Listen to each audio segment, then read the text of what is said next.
a realizar una entrevista acá en estudio. Vamos a conversar con David Alandete. Él es periodista del diario ABC de España y escritor. Ha escrito un libro que se llama Fake News, ¿no? O noticias falsas, y ha venido aquí a nuestro país también a presentarlo y a hablarnos cómo combatir las noticias falsas que a diario nos llega a través de las redes sociales, sobre todo. Muy buenos días, señor David Alandete. Bienvenido a N Noticias. ¿Qué es un fake news o una noticia falsa en primer lugar? Bueno, una noticia falsa no tiene por qué ser una mentira. Hay noticias falsas que sí son mentiras, como invenciones que intentan provocar pánico social, como por ejemplo noticias sobre desabastecimiento de agua en situaciones extremas, claro, ahora en California con los fuegos, aquí con el fenómeno del niño. Pero luego hay otro tipo de noticias que puede que no sean mentira, puede que sean medias verdades o puede que sean opiniones disfrazadas de noticias, y es un fenómeno muy negativo para la democracia. Le pongo un ejemplo. Sí. Cuando en 2016 en Europa, en Reino Unido, se hace el referéndum del Brexit, básicamente la salida de Inglaterra de la Unión Europea, en el referéndum del Brexit hay noticias falsas porque una de ellas era: salir de la Unión Europea será muy fácil, se podrá hacer de un día a otro. Bien, el referéndum fue en 2016 y como los telespectadores bien saben, hoy, noviembre de 2019, todavía se están pidiendo demoras porque no era tan fácil. Eso es un ejemplo de libro de cómo una noticia falsa puede ser una opinión, un vaticinio que no se corresponde con la realidad. Claro que sí. ¿Y cómo identificarlo? O sea, yo, ciudadana de pie, recibo una de estas noticias. ¿Cuál es mi deber, mi responsabilidad para enfrentar este tipo de noticias? Las noticias falsas, sobre todo, han empezado a proliferar y a tener un efecto negativo con el auge de las redes sociales y las aplicaciones de mensajería. Hace 20 años, si se publicaba una noticia falsa, el periódico que la publicaba, la televisión que la emitía o la radio que la emitía tenía que rectificar, porque al fin y al cabo los periodistas, usted y yo, somos sujetos a una legislación, se nos puede demandar por injurias, calumnias, y perderíamos nuestro empleo si dijéramos mentiras de una forma consciente y tendríamos que pagar un precio por ello.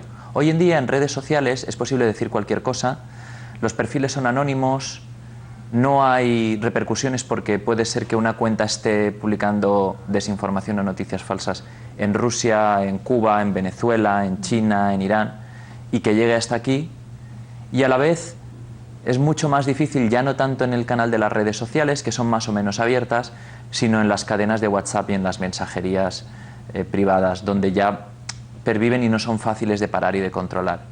¿Sabe usted esto que en WhatsApp ahora cuando te reenvían un mensaje pone reenviado? Esa es una de estas medidas que WhatsApp ha intentado tomar para contener el avance de las noticias falsas, para que alguien sepa que es una cadena, que está reenviándose, que no es un mensaje que te envía alguien en quien tú confías. Pero este tipo de filtro, se podría decir, no es suficiente. No es suficiente ante la demanda de noticias falsas. No lo es. A ver, las noticias falsas han tenido efectos muy reales. Según investigaciones probadas, las noticias falsas han sido fundamentales en la salida del Reino Unido de la Unión Europea, la elección de Donald Trump en Estados Unidos, la elección de Bolsonaro, el intento de perpetuación de Evo Morales en Bolivia, con lo que la Organización de Estados Americanos ha decretado como un autogolpe, el fraude electoral, en muchos otros escenarios. No es factible combatirlas solo con este tipo de desarrollos tecnológicos. Se tienen que tomar medidas mucho más amplias y mucho más agresivas para no engañar a la población. Desde luego, un primer paso es formar en periodismo. Seguramente la gente que esté viendo este programa es gente que sigue las noticias, que se informa y por lo tanto es menos vulnerable a las noticias falsas. Pero ¿qué pasa con la mayoría de la población que no ve informativos, que no lee diarios, que no se informa, que no escucha la radio y de repente recibe un WhatsApp diciendo que va a haber un fenómeno extremo en Perú y se va a cortar el acceso al agua y a la electricidad? Y es fácil creer esto crear pánico y se crea pánico. Entonces, ahí hay dos frentes de acción.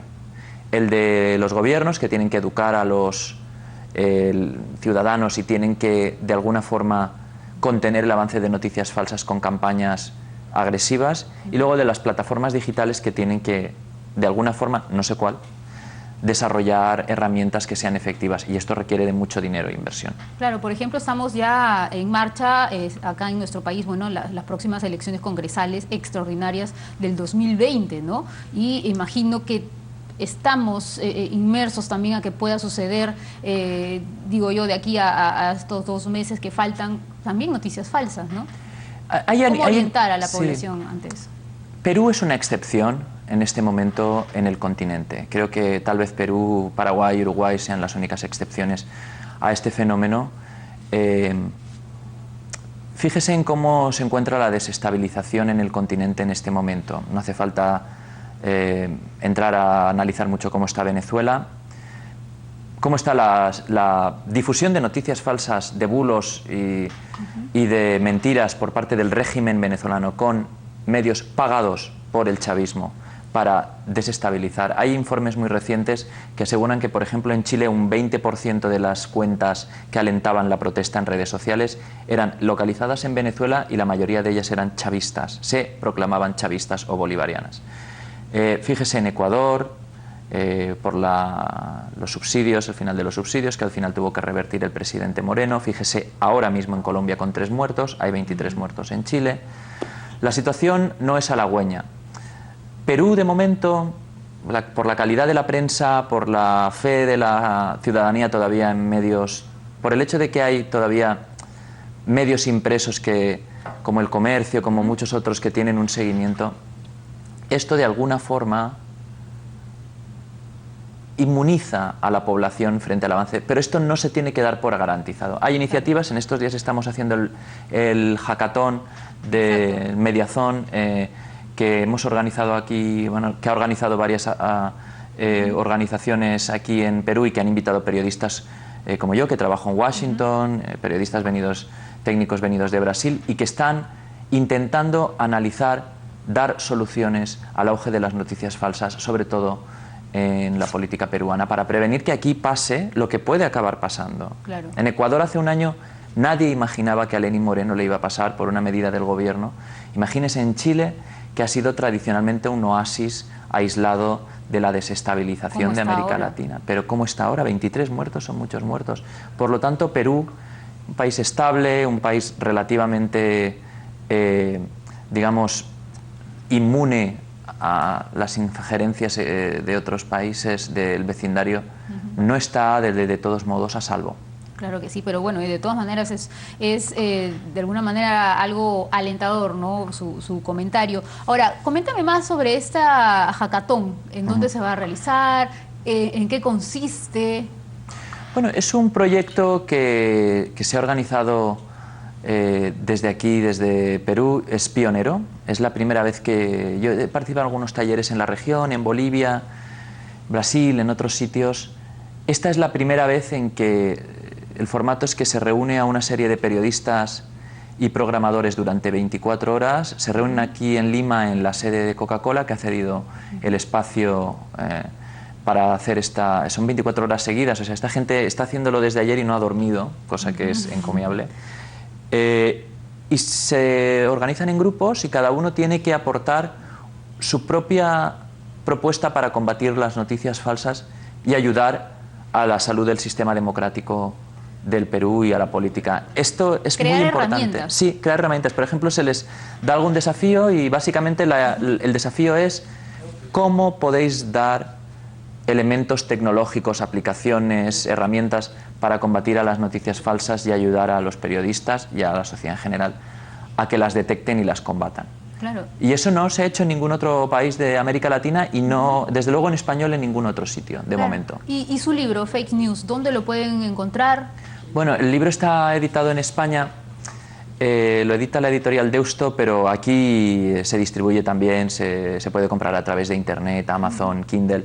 El libro está publicado en febrero y se centra en el avance de las campañas de noticias falsas desde que nacen en 2012 más o menos con la guerra de Siria, y se centra mucho en el caso de España. el caso del independentismo catalán en 2017, como sabe, tuvimos un referéndum y hubo una gran campaña de noticias falsas en España dedicada a desestabilizar la democracia. Por resumirlo muy brevemente, ustedes desde aquí habrán visto aquellas imágenes de las cargas policiales, 1000 heridos.